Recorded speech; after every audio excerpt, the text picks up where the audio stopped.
Changing the course player or curriculum font. Log into your admin dashboard and go to Site and into Branding. Let's scroll down to Course Player Font Family. The Course Player is also known as the curriculum page of your site.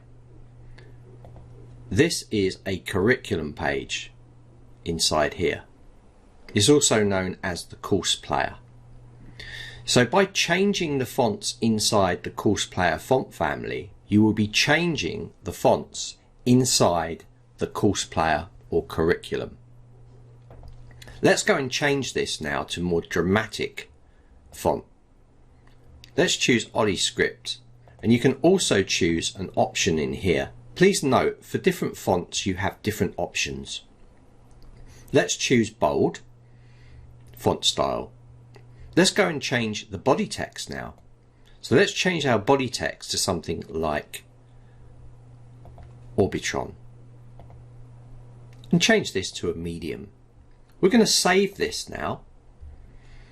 You may get a warning message come up that the font family you have selected for the course player may not be able to play nicely with different devices. We recommend always checking it out on different devices, especially on mobiles. This warning message comes up to inform you that some of the fonts that you might be selecting from inside here may not be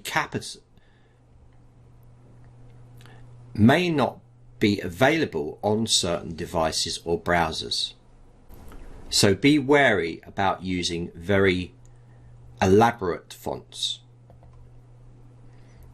If you want to use best practices, use a font set that you can find from here, such as Source Sans, Prose and Lato, and select them from the list inside here. Let's click Save and see how these changes have updated on the course player or curriculum. Click OK. Let's go to our course player and let's hit refresh now.